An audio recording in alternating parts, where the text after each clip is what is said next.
Le parabole di Crayon di Lee Carroll. Jason e la caverna. Jason ebbe una visione. In realtà era un sogno, ma per lui non c'era differenza. Jason era molto spirituale e aveva spesso delle visioni nei suoi sogni. Quella fu particolarmente vivida. Nel sogno Jason si trovò all'ingresso di una grande caverna che immediatamente riconobbe. Era la caverna della creazione, il luogo dei registri akashici, dove sono custoditi tutti i dettagli delle entità umane che vanno e vengono sul pianeta. «Oh, riconosco questo posto», pensò fra sé Jason. Davanti alla caverna c'era il guardiano dell'entrata.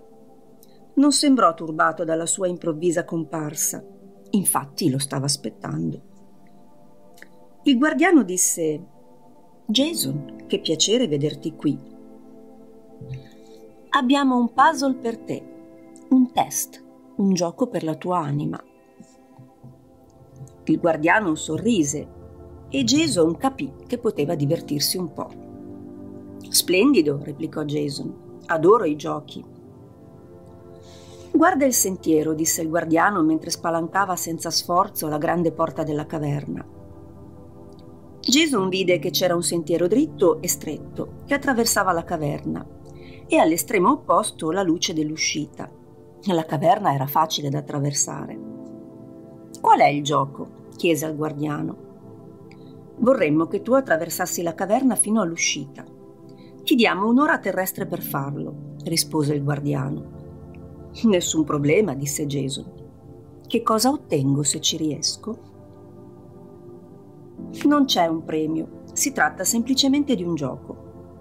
Comunque è un grande onore anche solo entrarci. Il test consiste nel percorrere il sentiero e l'obiettivo è raggiungere l'uscita. Riuscirai a farlo?» «Ce la farò», rispose Jason, che per natura era uno sportivo. Il guardiano si fece da parte e Jason cominciò il suo viaggio.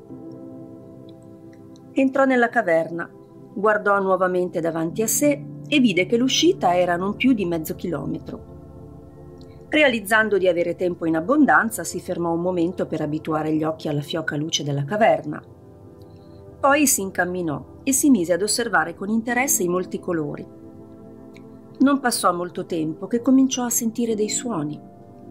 Sentiva che stava succedendo qualcosa sia a destra che a sinistra. Jason pensò: «Ho un'ora e ci vogliono solo 15 minuti per arrivare all'uscita. Così mi fermerò per indagare su ciò che sto sentendo». Jason si fermò e svoltò a destra. Subito vide uno scaffale pieno di cristalli scintillanti.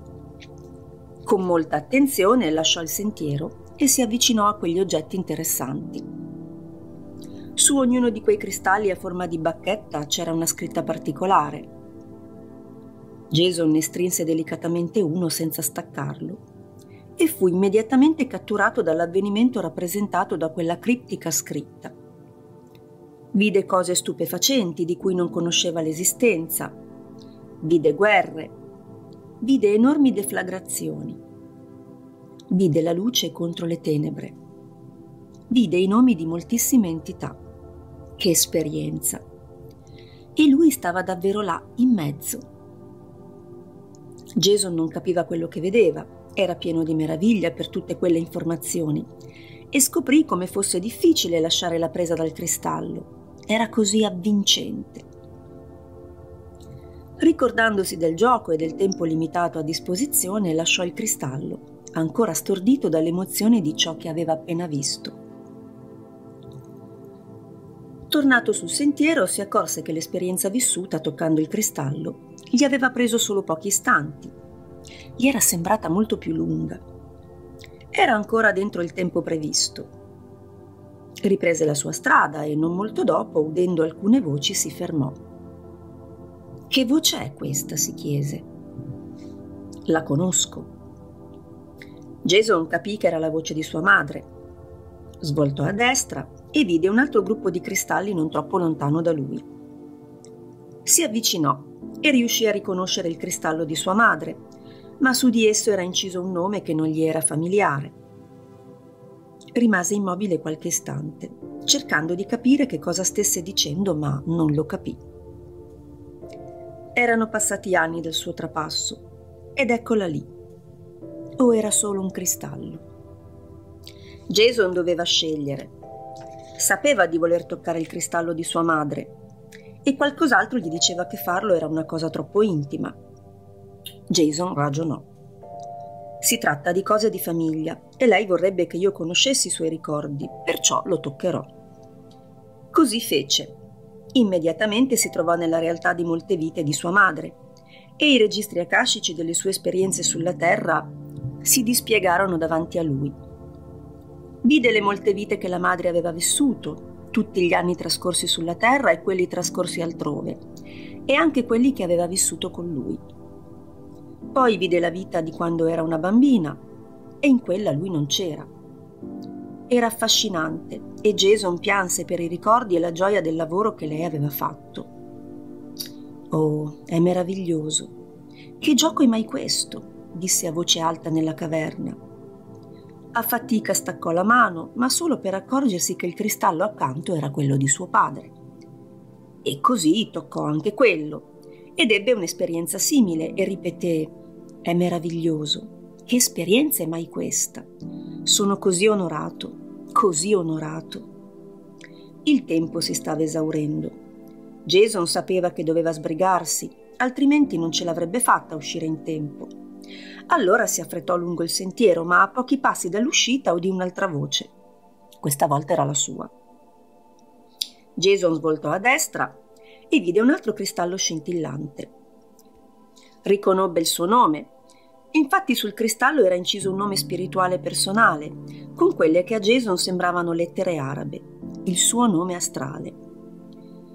Jason guardò l'uscita della caverna a pochi passi di distanza, pienamente consapevole di avere pochi istanti. Poi guardò il cristallo e decise. Non poteva proprio lasciarsi sfuggire quell'opportunità. Si voltò e toccò il cristallo con il suo nome. Non c'è bisogno di dire che Jason non riuscì a uscire dalla caverna nel tempo stabilito per la conclusione del gioco.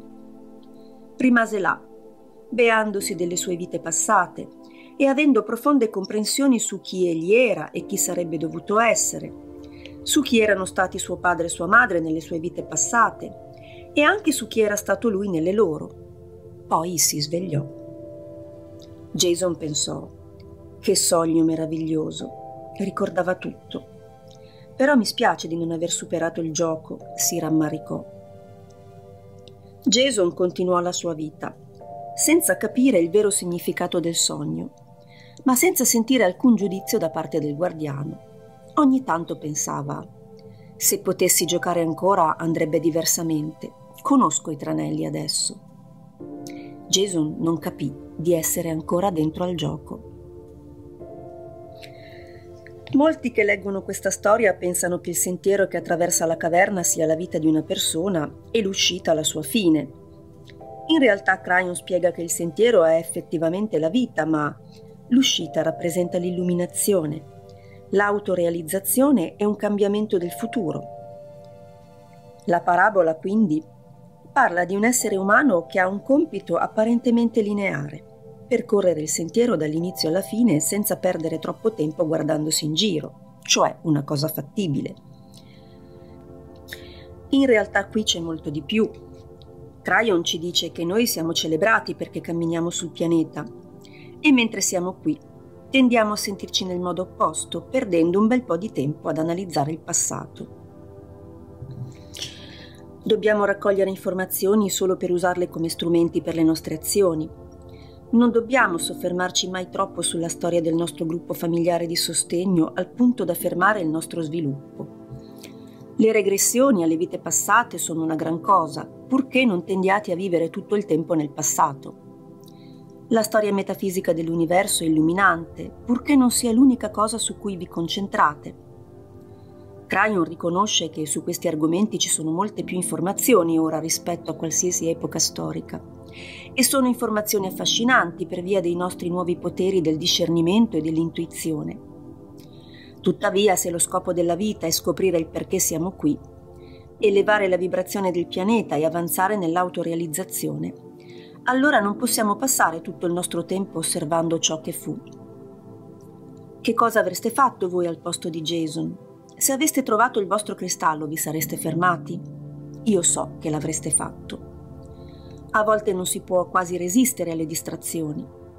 Scommetto che è per questo che Dio chiama ciò che noi stiamo facendo lavoro.